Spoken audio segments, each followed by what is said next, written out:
ठीक है प्यारे बच्चों, अब हम डिस्कस करने जा रहे हैं एक्सरसाइज 3 पार्ट 1। देखो उसने क्या कहा, write the chemical reaction associated with borax bead test of cobalt oxide. तो देखिए इस केस में क्या रहेगा, सबसे पहली चीज बोरेक्स, ये रहा हमारा पास बोरेक्स का फॉर्मूला।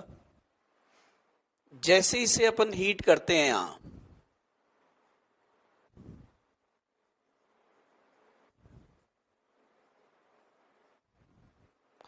ये आ जाएगा यहां पर। नेक्स्ट अपने पास क्या रहा इसमें, ये जो है सोडियम मेटाबोरेट और ये बोरिक एनहाइड्राइड। जब आप कोबाल्ट ऑक्साइड से इसको रिएक्ट करा रहे हो तो ऑक्सीडाइजिंग फ्लेम में ये बन जाता है कोबाल्ट मेटाबोरेट। ये ब्लू कलर की बीड होती है, लेयर बनती है। ये जो हमारा मिक्सचर है इसको हम कहते हैं बोरेक्स बीड। ये ट्रांसपेरेंट होती है, कलरलेस। इसमें अगर रिड्यूसिंग फ्लेम में इसको ले गए तो नो चेंज, मतलब ब्लू कलर की बीड है वही एज इट इज बनी रहती है।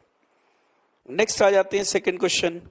Compound X on reduction with LiLH4 gives a hydride containing 21.72% hydrogen with other product. Y reacts explosively with air resulting boron trioxide. देखो यहीं पर उन्होंने तुम्हें हिंट दे दी है, ठीक है। फिर वो क्या कह रहा है, identify X and Y, give the balance reaction of the formation of this one. तो यहां पर दरअसल क्या रहा, जो अपने को इन लोगों ने दिया यहां पर है ना, इसको अगर ध्यान से देखें अपन, अपने पास देखो क्या रहेगा, उसने बोला compound X on reduction gives hydride of Y, और फिर नीचे उसने ये बोला है कि जो वाई है हमारे पास उस पे बोरॉन ट्राइऑक्साइड। तो क्लियर चीज हो गई कि ये हमारे पास बोरॉन का हाइड्राइड है एक्चुअली। अब ये बोरॉन का हाइड्राइड आप किससे बनाओगे, नेचुरल है बोरॉन हैलाइड से। ये हमारा क्या हो सकता है, जो आप इसे रिड्यूस करोगे बोरॉन हैलाइड को LiLH4 से, तो ये रिड्यूस होके ये बना देगा। यहां पर जो बनेगा वो ये है,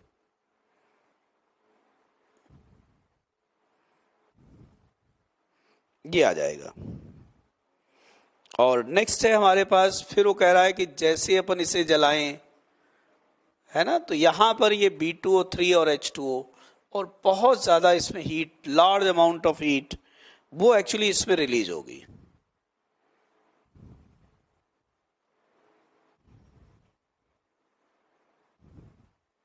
इसीलिए इसको हम इंडस्ट्रियल फ्यूल के तौर पर भी यूज करते हैं, ठीक है। अब इसमें आ जाते हैं, और उसने क्या बोला इसमें, identify give the balance equation, ठीक है। इसे आप बैलेंस कर लो, यहां ये अपने पास आ जाएगा 4 टाइम्स, ये यहां 3 टाइम्स लीजिए इसको, है ना, यहां जो ऐड किया गया ना, ये इसके हिसाब से इसे कंप्लीट कर लो आप, ये हो जाएगा हमारे पास।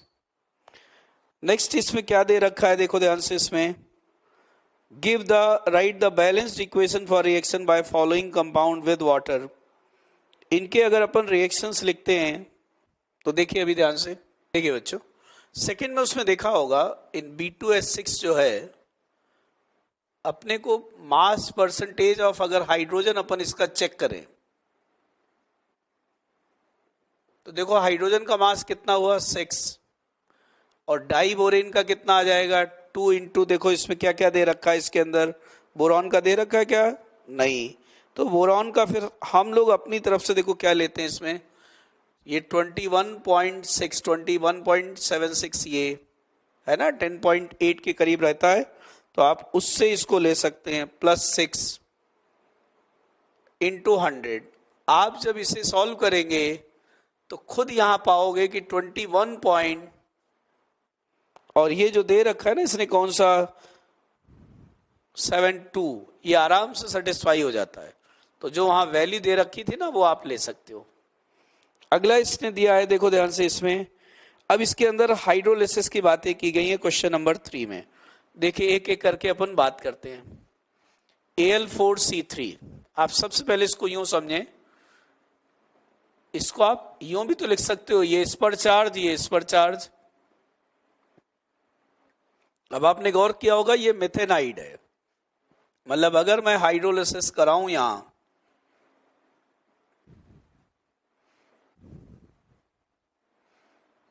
ये आ जाएगा इस केस में। नेक्स्ट है हमारे पास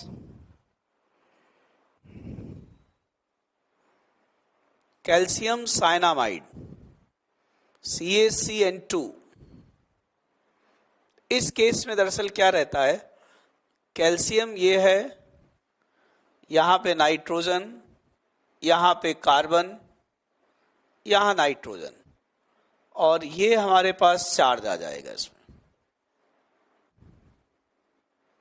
अब आप जब हाइड्रोलिसिस करोगे तो नेचुरली यहां कैल्शियम का हाइड्रोक्साइड, और यहां पर क्या, ये पाई बॉन्ड हटेंगे, यहां OH, यहां H, फिर ऐसे इधर OH, फाइनली ये पूरा हट जाएगा और यहां OH आ जाएंगे।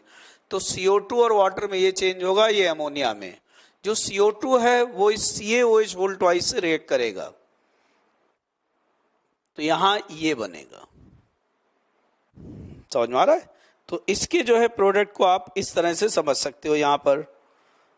नेक्स्ट अपने पास जो और आया इसके अंदर वो है BF3NCl3। देखो बोरॉन के हैलाइड्स में जब कभी भी हाइड्रोलिसिस करोगे, बिल्कुल आसान, ये आपको हेलोजन हटाने होते हैं, है ना, वो रिप्लेस हो जाते हैं OH से।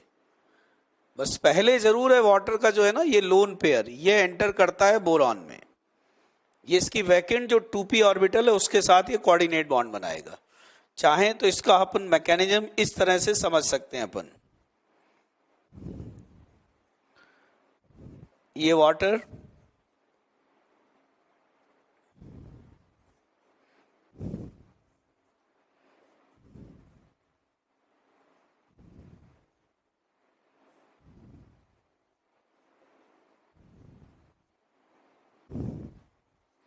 ये यहां अनस्टेबल,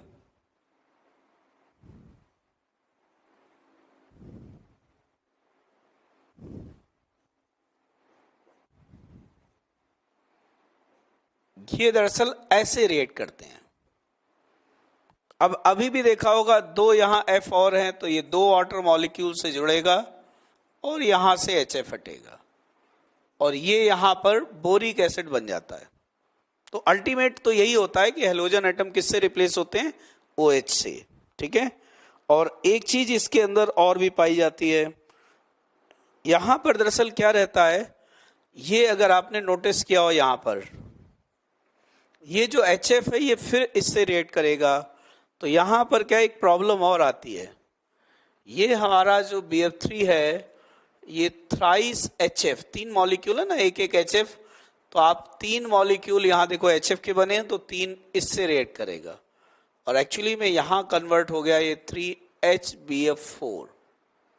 तो सही मायनों में अगर मैं ओवरऑल बात करूं तो मैं ये कह सकता हूं, देखो 3 मॉलिक्यूल BF3 के यहां और एक यहां, मतलब आउट ऑफ 4 मॉलिक्यूल अगर मैं इसके लूं यहां और यहां इसको रिएक्ट कराया जाए, तो दरअसल अपने को जो प्रोडक्ट मिला करता है वो ये है,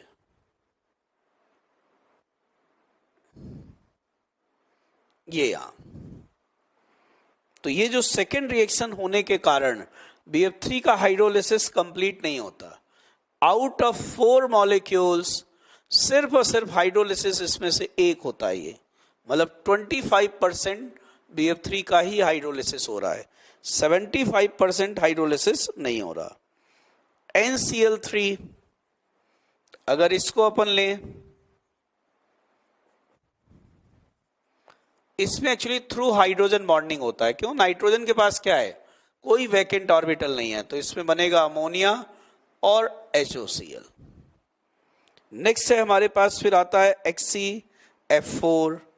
अगर HCF4 का हाइड्रोलिसिस किया जाए तो यहां बनता है HCO3 plus Hc plus HF plus O2। ये याद रखें, बहुत इंपॉर्टेंट है। इसके अंदर एक्चुअली क्या रहता है, ये जो जीनॉन है हमारा +4, ये +6 में भी चेंज हो रहा है और 0 में भी, मतलब HCF4 का यहाँ डिसप्रोपोर्शनेशन हो रहा होता है ना, ये रहता है इसके अंदर। देखिए बच्चे उसमें how is the boron obtained from borax, है ना, इससे पूछा गया है give the chemical equation reaction conditions. ठीक है, तो एक्चुअली देखो बोरॉन हम बोरेक्स से कैसे बनाते हैं, Na2B4O7.10H2। पहला हमारा जो स्टेप रहता है ना वो एसिडिफिकेशन है। आप कंसंट्रेट HCl या कंसंट्रेट H2SO4 को लें, ये हमारा स्टेप 1, और इसको बोलते क्या है अपन, एसिडिफिकेशन। तो यहां मिलता है बोरिक एसिड, सबसे पहला काम। बोरिक एसिड के अलावा यहां पर NaCl या Na2SO4 वो डिपेंड करेगा, है ना, आपने HCl लिया या ये। फिर हमारे पास स्टेप 2 में क्या रहता है, ये है डिहाइड्रेशन। डिहाइड्रेशन जो है यहां पर हम बोरिक एसिड का कराएंगे। तो सही मायनों में यहां रेड हीट,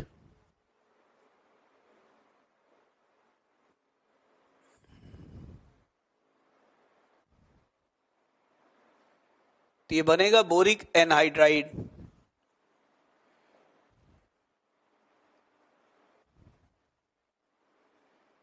ये रिडक्शन,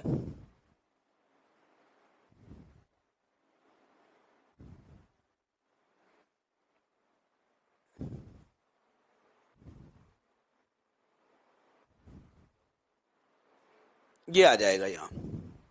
ठीक है, तो ये पूरा का पूरा स्टेप रहता है। और फिर इसको अगर हटाना हो तो फिर यहां पर आप HCl मिला दो और फिर इसको फिल्टर कर लो।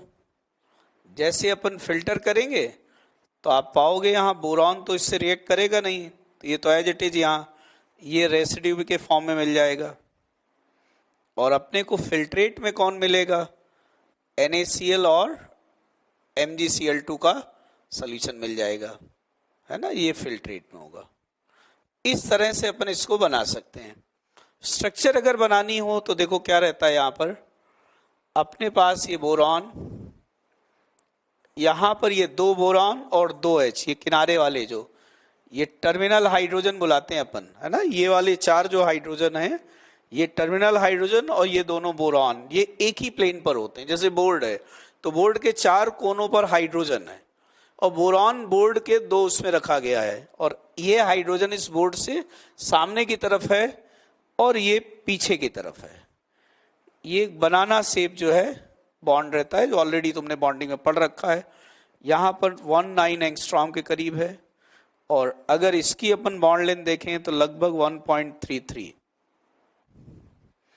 इसका जो है 122 डिग्री करीब, ये लगभग 97 डिग्री ये यहाँ पे रहा करता है जो इसकी स्ट्रक्चर है। तो ओवरऑल ये एक नॉन प्लेनर है, और यहाँ पर हमारा जो बोरॉन है वो sp3 है ना, इस चीज का ध्यान रखें। हाँ जी बच्चों, क्वेश्चन नंबर 5 बोरिक एसिड के बारे में देखो, उसमें पूछा गया है।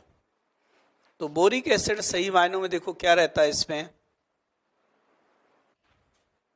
ये अब इसके साथ दिक्कत क्या है, बोरॉन का ऑक्टेट नहीं पूरा, इसलिए जब इसको पानी में अपन मिलाते हैं ना तो ये H+ नहीं देता, इसीलिए अपन बोला करते हैं it is not Arrhenius acid, not Bronsted acid, बल्कि ये क्या करता है, जैसे तुमने वाटर में इसको मिलाया ये उल्टा लोन पेयर इससे एक्सेप्ट करेगा, और यहां पर अगर ये लोन पेयर एक्सेप्ट कर रहा है यहां, तो देखो यहां क्या हो जाएगा, फाइनली ये बनता है इसमें,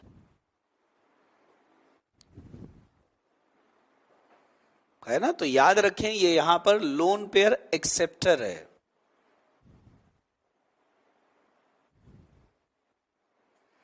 इसीलिए हम इसको बोलते हैं मोनोबेसिक लुईस एसिड या लेविस एसिड बोले। अगला आ जाते हैं हमारे पास देन 6 क्वेश्चन। अब एक और चीज है इसके अंदर, देखा होगा बोरान छोटे साइज का है, अब उसमें 4 OH जुड़े तो इन पे लोन पेयर रिपल्सन बहुत ज्यादा होगा, तो ये लेस स्टेबल है, और इसीलिए आप पाएंगे ये इक्विलिब्रियम मेनली कहाँ शिफ्टेड होता है, बैकवर्ड साइड में। तो जैसे ही हम इसमें वाटर सॉल्युबल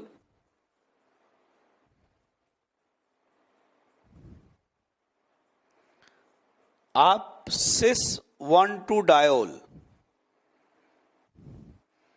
ऐसा कोई भी आप जैसे इसमें मिलाओगे तो बोरिक एसिड क्या होता है, ये एक स्ट्रॉन्ग जो है एसिड में कन्वर्ट हो जाता है।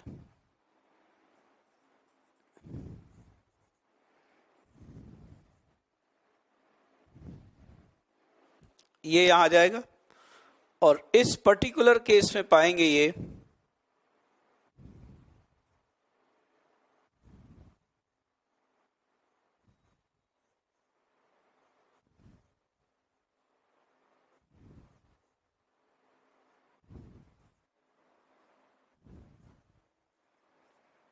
आ जाएगा यहां, ये जो साइक्लिक बना ये हमारा मोर स्टेबल ये रहेगा इसमें, है ना। तो याद रखें सिस 1,2 डायोल के प्रेजेंस में बोरिक एसिड एक स्ट्रॉन्ग एसिड जैसा बिहेव करता है। ठीक है बच्चों, 7th क्वेश्चन, इसमें उसने क्या कहा है कि अपने पास Bi3+, इसको थोड़ा समझें, ये क्या कंप्लीट नहीं दे रखा है ना, पार्शियल चीजें दे रखी हैं इसमें। उसने Bi3+ को कन्वर्ट किया है किसमें, BiO+ में। अब आप इसे ध्यान से देखो जरा, यहां है BiCl3 प्लस वाटर। यहां पर हम लोग जैसे इसको हाइड्रोलाइज करेंगे, ये एक्चुअली यहां पर क्या रहता है, ये पार्शियल हाइड्रोलिसिस होता है। उसका कारण ये है,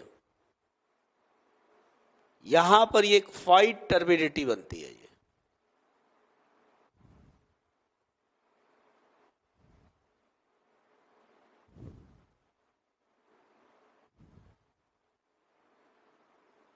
ये यहां पर रहता है इसमें, समझ में आ रहा है, जो कि टार्ट्रिक एसिड में नहीं घुलता। तो यहां पर उसने यहां से यही किया है, Bi3+ यहां से लिया और ये जो बना इसको हम पढ़ते हैं बिस्मथाइल क्लोराइड।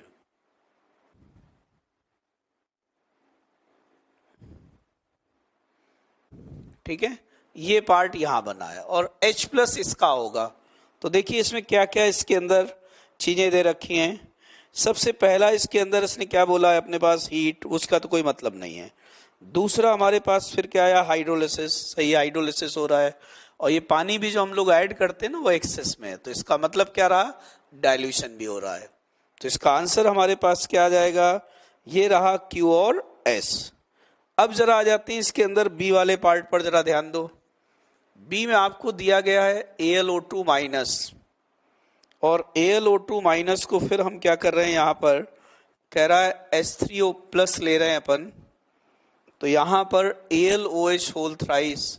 तो चलिए इसको समझें, ओरिजिनली ये रिएक्शन आया कहां से, ये दरअसल क्या है, AlOH होल 4 माइनस, आप इसको और ढंग से समझो, इसको यूं समझो आप, हमारे पास क्या था actually, AlOH whole thrice plus OH-, और उससे क्या है, ये इक्विलिब्रियम एक मेंटेन किया गया, ये यहां बन के तैयार हुआ। इसे आप ये लिखें या इसी को चाहें तो ये लिख दें, चलेगा, है ना। ये दोनों में से हम कोई भी ले सकते हैं। अब इसे गौर से देखो, ये मेटा एल्यूमिनेट है और ये उसी का अनस्टेबल कॉम्प्लेक्स है। चाहे तो यहाँ Na लगा दें तो NaL ये हो जाएगा, और NaLO2 जिसको तुमने पढ़ रखा है सोडियम मेटा एल्यूमिनेट। अब इस रिएक्शन को मुझे बैकवर्ड डायरेक्शन में लाना है, तो मैं क्या करूं, एसिड ऐड कर दो। जैसे एसिड ऐड करोगे तो H+ और OH- मिलके वाटर बनेगा, तो इसके कंसंट्रेशन में कमी आएगी, तो ये इक्विलिब्रियम बैकवर्ड साइड में शिफ्ट होगा। तो इस रिएक्शन में उसने यही किया है, ये एसिडिफाई किया है, तो ये इधर जो है ये शिफ्ट होगा। अब इसके अंदर ध्यान से देखो जरा ऑप्शन, यहां पर इस केस में इसने सबसे पहली चीज क्या क्या काम किया है, देखो एक बार चेक करो। हाइड्रोलिसिस कराया अपन ने, पानी ऑलरेडी है, आप एसिड भी ऐड कर रहे हो, है ना, और पानी ढेर सारा होता है इसलिए बार बार डाइल्यूशन आ रहा है, इसीलिए इसमें QRS लिखा गया है। यही काम इसने सी में भी किया है। SiO4 आप जो ले रहे हैं, अगर इसे अपन हाइड्रोलाइज करें एसिडिक मीडियम में तो ये 4 OH मॉलिक्यूल, और फिर इसको अगर डिहाइड्रेट कर दिया जाए, इसके 2 वाटर मॉलिक्यूल से अगर एक वाटर मॉलिक्यूल हटाया जाए, 2 मॉलिक्यूल हो, और उससे अगर एक वाटर हटाओगे तो यहां बनेगा H2SiO7। फिर हमारे पास फर्दर इससे अपन रिमूवल कर रहे हैं H+ का, तो यहां आ जाएगा Si2O7। ये हमारे पास है कितना, इसके अपन 2 मॉलिक्यूल ले रहे हैं ना, तो ये 6 हो गया, तो यहां 6- आ जाएगा। ये एक्चुअली बन के तैयार होता है। तो यहां भी वही सब चीजें, पानी सभी में एक्चुअली डिहाइड्रेट भी आप करा रहे हो और एक्सेस में ले रहे हैं, इसलिए डाइल्यूशन भी है। नेक्स्ट है तुम्हारे पास, याद है, बोरिक एसिड बनेगा, कौन सा, टेट्राबोरिक। और फिर उसी को अगर हीट करोगे, यहां पर ध्यान से देखो, जो इसने बना रखा है P4O7 4-, अगर मैं इसे एसिडिफाई करता हूं तो देखो ये H4B2O7 बना, यहां पर H2 ट्वाइस H+ लो, क्या दिया है, B4 2- है, तो यहां पर ट्वाइस ये लिया गया, ये टेट्राबोरिक एसिड। अब आप इसे हीट कर दो यहां, तो यहां से ये वाटर हट जाएगा और यहां आ जाएगा बोरिक एनहाइड्राइड, अगर ये रहा तो। बाकी इसके बनने से पहले यहां पर ये बोरिक एसिड में भी कन्वर्ट होता है, फाइनली ये B2O3 में आ जाता है ना। जो इसका तरीका रहा करता है वो ये एक्चुअली। ठीक है बच्चों, 8th क्वेश्चन क्या कहा उसने, in water orthoboric acid behaves as weak monobasic, है ना। तुम्हें याद होगा बोरिक एसिड में क्या रहता है, बोरॉन का ऑक्टेट पूरा नहीं है, तो वो क्या करता है, पानी में जब मिलाओगे तो वाटर के ऑक्सीजन से लोन पेयर एक्सेप्ट करता है, समझ में आ रहा है। इसीलिए हम इसको कहते हैं it is a weak monobasic acid. Clear है। इसकी बेसिसिटी 1 क्यों, क्योंकि ये एक लोन पेयर एक्सेप्ट करता है। दूसरा, orthoboric acid act as a proton donor, नहीं ये गलत है ना, ये लोन पेयर एक्सेप्टर है, H+ डोनर नहीं होता। फिर है उसने कहा coordination number of Al in crystalline state. Actually crystalline states के अंदर जो हमारा ये रहा करता है ये AlCl3.6H2O, तो ये इस तरह का होगा। तो कितने वाटर मॉलिक्यूल जुड़े हैं Al से, 6, इसलिए इसका कोऑर्डिनेशन नंबर 6 है। 10th में है the correct statement for orthoboric acid, it behaves as a weak acid in water due to self ionisation. फिर वो क्या कह रहा है अपने से, acidity of aqueous solution increases on addition of ethylene glycol, it has three dimensional structure due to hydrogen bonding. Two dimensional होती है एक्चुअली, है ना, एक फुटबॉल जैसा। It is a weak electrolyte, सही है, पानी में वीक एसिड है। तो यहां पर एक्चुअली क्या रहा करता है, सेल्फ आयोनाइजेशन इतना ढंग से नहीं होता पानी में। जब आप मिलाते हो ना, क्या दिया है, weak acid in water due to self ionisation नहीं, बल्कि उसमें बोरॉन छोटे साइज का है। तो तुम्हें याद होगा इसका जो प्रॉपर रीजन है, जैसे इसमें अपन ने वाटर ऐड किया,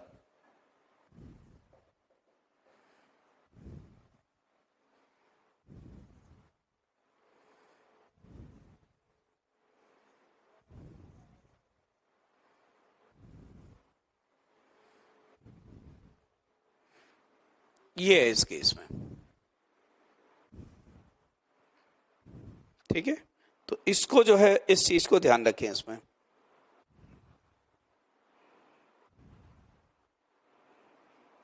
तो ये अपने पास जो आ जाएगा वो ये रहा है ना, तो इथाइलिन ग्लाइकोल, ये पूरा पूरा। अच्छा, इथाइलिन ग्लाइकोल याद है, वही अभी अभी थोड़ी देर पहले पढ़ रहे थे, सिस ग्लाइकोलिक वाले अगर आपने कंपाउंड इसमें ऐड कर दिए, याद है, तो ये साइक्लिक स्ट्रक्चर में चेंज होगा और स्ट्रॉन्ग एसिड बनेगा। इसमें क्या हुआ है, आपने गौर किया, वो बोरॉन का साइज छोटा है, तो यहाँ लोन पेयर रिपल्सन जो ऑक्सीजन का वो बहुत ज्यादा होगा, इसलिए ये इक्विलिब्रियम मेनली बैकवर्ड साइड में शिफ्ट होता है, और तभी कहा जाता है कि it behaves like weak acid, और इसीलिए वीक इलेक्ट्रोलाइट भी है हमारा। 11th क्वेश्चन में क्या है, स्टार्टिंग फ्रॉम SiCl4। देखो इससे अपने को वेरियस स्टेप्स बनाने हैं। SiCl4 से सबसे पहला है अपना सिलिकॉन बनाना है, अब आप खुद दिमाग लगाओ, सिलिकॉन +4 ये 0, मतलब क्या करना है मुझे, रिड्यूस। तो यहां रिड्यूसिंग एजेंट क्या लेंगे अपन, Al ले लो आप, इसमें हमारे पास ये आ जाएगा। ठीक है, नेक्स्ट हमारे पास जो पार्ट आया इसमें, ये हमारा कौन सा था, फर्स्ट। चलिए सेकंड वाले पे गौर करो, आपको इसमें क्या बनाना है, सिलिकॉन, लीनियर सिलिकॉन कंटेनिंग। तो देखो लीनियर जो आप बनाओगे वो कैसे बनेगा, यहां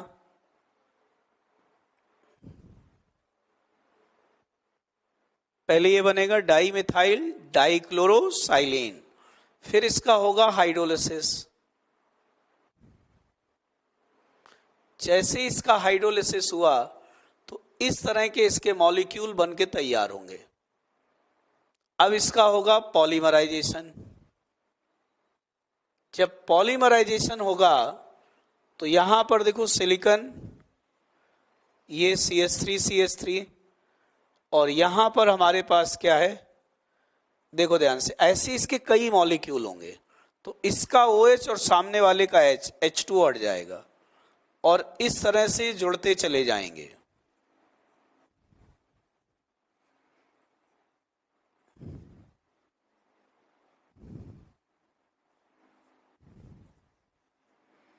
ये रहेगा इस केस में, ये हमारा एक लीनियर सिलिकॉन पॉलीमर बन गया। देखो अगला उसने फिर क्या बोला है, थर्ड जो है इसने SiCl4 से Na2SiO3 अगर बनाना है तो देखो यहां सबसे पहले तो इसका हाइड्रोलिसिस, तो ये आर्थोसिलिसाइक एसिड, फिर इसे आप गर्म करेंगे, ये यहां से H2O हट जाएगा पूरा का पूरा और ये SiO2 में चेंज हो जाएगा। आप इसे यहां पर Na2CO3 के साथ हीट कर दें तो ये बन जाएगा Na2SiO3। ये हमारे पास जो कंप्लीट बन के तैयार होगा ये रहा, है ना। अपने को 3 स्टेप में कहा गया और CO2 गैस रिलीज होगी, ये पूरा रहा करता है इसमें। देखिए प्यारे बच्चों, क्वेश्चन नंबर 12 देखिए, इसमें क्या दिया है, Me2SiCl2 अगर इसका हाइड्रोलिसिस करें। एक्चुअली देखा होगा जैसे ही क्वेश्चन दिया गया है, अब उसके बाद जरा ऑप्शंस पर ध्यान दो, है ना। इसको प्रॉपर बोलना चाहिए भाई, अगर मैं सिर्फ हाइड्रोलिसिस कहूंगा तब तो सिर्फ इतना होना चाहिए भाई, हाइड्रोलिसिस का मतलब ही है यहां पर ये जो H2O मॉलिक्यूल है ना, इसका एक लोन पेयर यहां जाएगा, फिर वो HCl हटेगा और Cl की जगह क्या आ जाएगा, OH। तो सही मायनों में जो यहां पर बनेगा वो ये रहेगा। लेकिन यहां पर इन लोगों का क्या है, एम ये नहीं रहता है, ये हमेशा क्या रहता है, पॉलीमराइजेशन तक का पूछ लेते हैं। तो यहां पर जो है ये जो आपको दिया गया है, इसके केस में अगर पॉलीमराइजेशन हुआ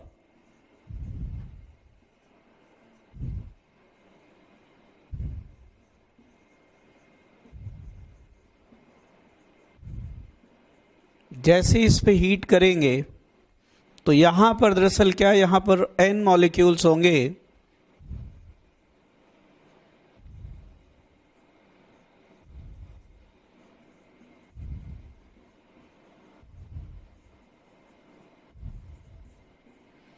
ये यहां पर N और इस तरह से ये बन जाएगा, है ना। तो इनको प्रॉपर लिखना चाहिए, पर जनरली क्या रहता है, लोग लिखते नहीं हैं, है ना। बाकी उनका अंडरस्टूड यही है भाई, हाइड्रोलिसिस सही मायनों में कहें अपन तो सिर्फ फर्स्ट स्टेप है ना। पर जेई में जो है ये एक दिक्कत है ना, लोग क्या पूरी बात तो लिखते नहीं है इसमें। अगला देखो इसमें, which of the following silicate is formed when 3 oxygen atoms of SiO4 4- tetrahedral units are shared। अब 3 याद है ऑक्सीजन कहाँ शेयर होते हैं, सीड सिलिकेट के अंदर शेयर होते हैं, ठीक है। पायरोसिलिकेट में कितने होंगे, 1, 3 डायमेंशनल में 4 और लीनियर चेन में 2 ऑक्सीजन शेयर होते हैं। 14th question, Pb+4 compound are stronger oxidising agent than SN4+।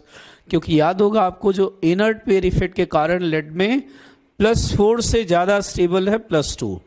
तो अगर लेड +4 में है तो उसकी स्ट्रांग टेंडेंसी रहती +2 में जाने की, तो खुद तो होगा रिड्यूस और दूसरे को करेगा ऑक्सीडाइज। इसलिए Pb+4 के कंपाउंड जो होते हैं वो स्ट्रांग ऑक्सीडाइजिंग एजेंट है।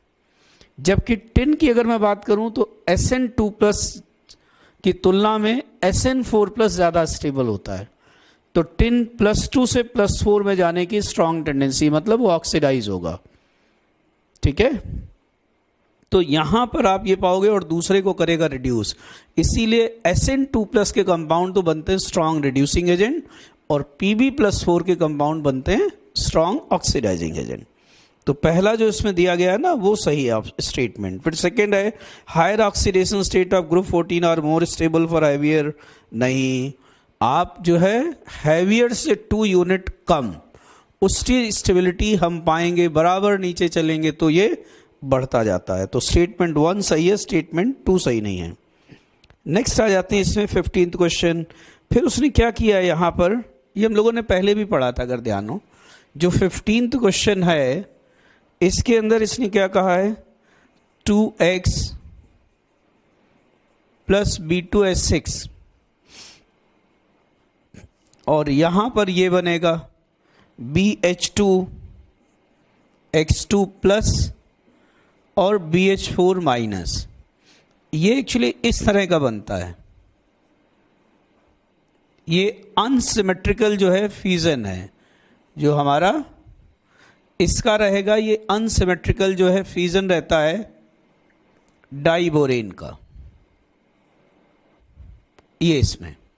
तो यहां पर X क्या क्या हो सकता है, इस तरह का फ्यूजन कौन करेगा, अमोनिया है ना, 1 डिग्री एमीन, 2 डिग्री एमीन, ये एक्चुअली हमारे रहते हैं जो इस तरह का फ्यूजन करते हैं। और सिमेट्रिकल फ्यूजन कौन करता है, 3 डिग्री एमीन, CO, ईथर, उसमें क्या होता है B2S6 टूट जाता है, किसमें, BH3 के 2 मॉलिक्यूल में, BH3 अलग हो जाएंगे। नेक्स्ट इसमें यहां पर दरअसल क्या ये दिया गया है और आपसे पूछा गया है N क्या होगा, तो क्यों, बिल्कुल आसान। दरअसल क्या रहा करता है, इनके जितने भी एटम है सभी के ऑक्सीडेशन स्टेट का सम क्या होगा, 0 होगा, है ना। अब आप स्टार्ट करो, देखो बेरिलियम ग्रुप 2 का तो कितना होता है इसका, +2, फिर एल्यूमिनियम +3, सिलिकॉन +4, O इनमें सबसे ज़्यादा इलेक्ट्रोनेगेटिव, O का आप क्या लेते हैं जनरली, -2। आराम से आप इसको सॉल्व कर लें तो देखो हमारे पास यहाँ क्या है, 2N, ये अपने पास 6, ये यहाँ पर 24, ये यहाँ पर -36। तो आप जब इसको सॉल्व करोगे तो N = 3 आ जाएगा। ठीक है, तो इसका मतलब बेरिलियम कितने हैं वहाँ, 3 एटम्स हैं। 17 3 moles of B2S6 are completely reacted with methanol. देखिए क्या रहेगा इसमें, B2S6 जब कंबाइन करता है इसमें 3 मोल्स ऑफ मेथनॉल के साथ, तो यहां पर दरअसल ये बनेगा ट्राईमिथाइल बोरेट बनेगा। ये यहां पर हमारे पास ये रहेगा और इस तरफ जो है हाइड्रोजन गैस जो है ये रिलीज होगी।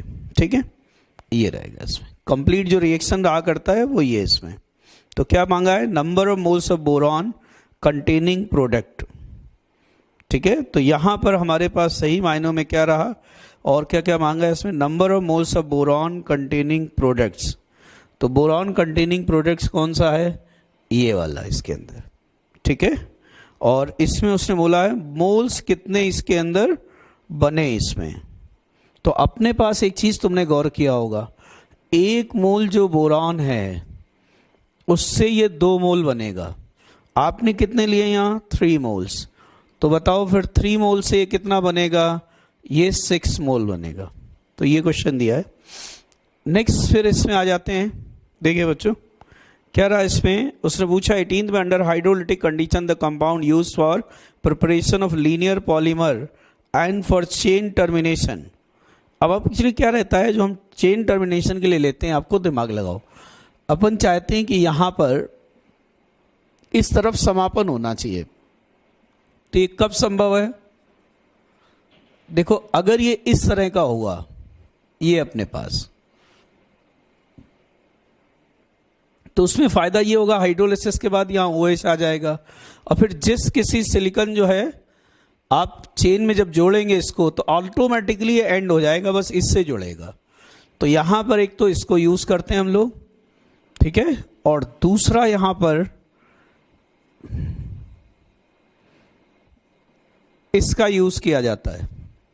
इसमें क्या रहेगा, इधर भी OH उधर भी OH, तो ये इससे जुड़ता चला जाएगा, और लास्ट वाला जो आएगा वो ये रहेगा, ठीक है। तो इसमें ये रहेगा इस केस में, तो ये दोनों जो रहते हैं ये इसमें सूटेड रहते हैं अपने लिए।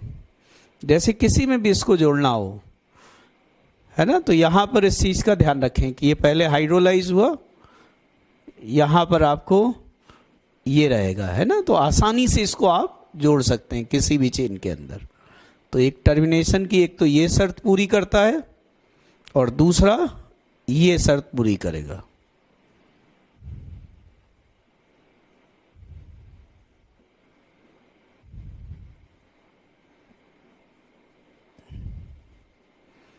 ये रहा इसमें, ठीक है। तो ये इनको जोड़ लेंगे, है ना, तो आराम से यहाँ टर्मिनेशन इजीली किया जा सकता है इनके थ्रू। जैसे कभी इस पे करोगे टर्मिनेशन तो इस तरह का सिलिकेट आएगा,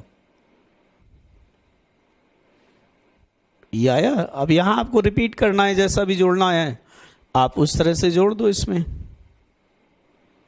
है ना, जितना चाहिए इसको यूं। लास्ट में फिर इस तरफ से आप इसको ये आ जाएगा, इस तरह का हो जाएगा। ऐसे इसको लेना हो तो इस तरफ से जुड़ता जाएगा, यहां पर इसका एंड हो जाएगा, ठीक है।